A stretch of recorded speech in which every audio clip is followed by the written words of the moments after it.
Dear students, आज हम लोग प्राचीन भारत में गणतंत्रात्मक शासन पद्धति के बारे में पढ़ेंगे। आज से लगभग 2500 साल पहले महाजनपद काल में, जो कि वैदिक काल के बाद में आता है, उसमें भारत में गणतंत्रात्मक शासन पद्धति के लक्षण मिलते हैं और ये भारत की एक बड़ी उपलब्धि मानी जाती है।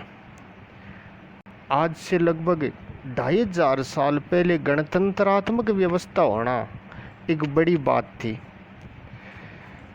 गणतंत्र वो राज्य होता है जहाँ पर राष्ट्राध्यक्ष या राजा का निर्वाचन किया जाता है।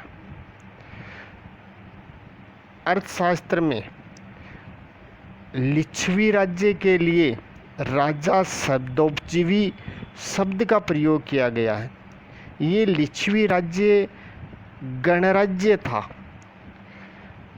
राजा शब्दोपजीवी शब्द का अर्थ होता है कि वहाँ लिच्छवी गणराज्य में प्रत्येक व्यक्ति अपने आप को राजा समझता था। अगर गणराज्यों की शासन व्यवस्था के बारे में देखें तो राजा की सहायता के लिए उपराजा, भंडारिक, सेनापति आदि प्रमुख व्यक्ति हुआ करते थे।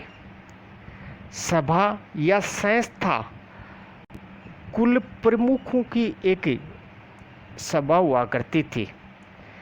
इस सभा या संस्था में विभिन्न विषयों पर विचार विमर्श करके निर्णय लिया जाता था।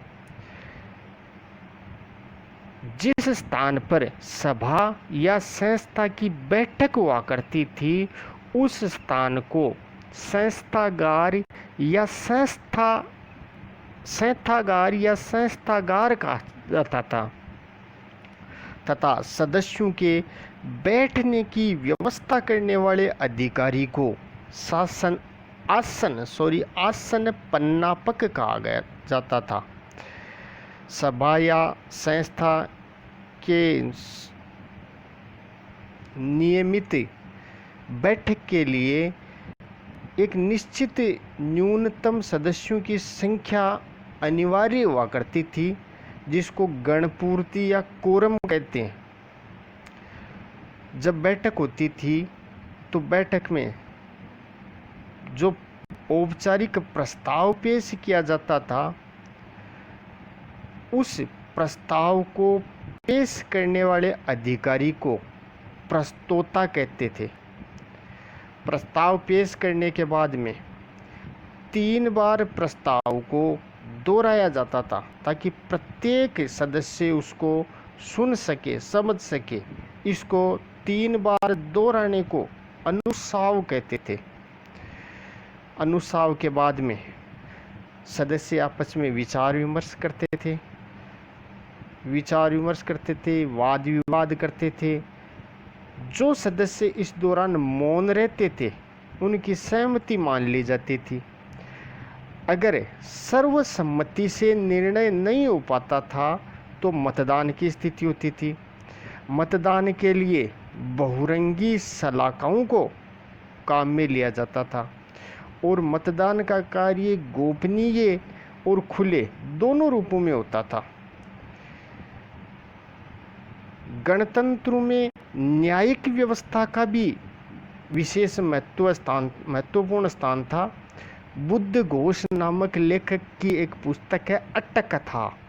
इस अट्टकथा में कहा गया है कि 7 न्यायिक अधिकारी किसी अपराधी की जांच पड़ताल करने के बाद में ही उसे दंडित करते थे।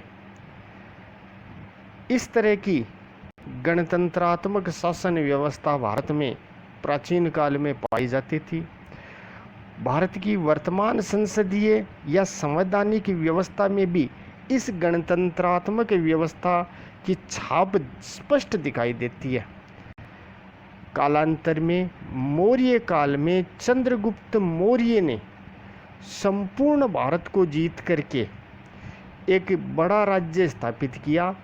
इसलिए भारत का पहला सम्राट चंद्रगुप्त मौर्य को माना जाता है उसने इन छोटे छोटे गणराज्यों का अंत करके एक बड़ा राष्ट्र स्थापित किया और भारत को एक राजनीतिक इकाई के रूप में संगठित किया। अतः ये गणतंत्रात्मक व्यवस्था जो प्राचीन भारत में पाई जाती थी, कुछ समय के लिए इसका अंत हो जाता है। इस तरह से भारत की ये गणतंत्रात्मक शासन व्यवस्था के बारे में आज हम लोगों ने अध्ययन किया। आशा करता हूँ आज का वीडियो आप लोगों को अच्छा लगा होगा। धन्यवाद।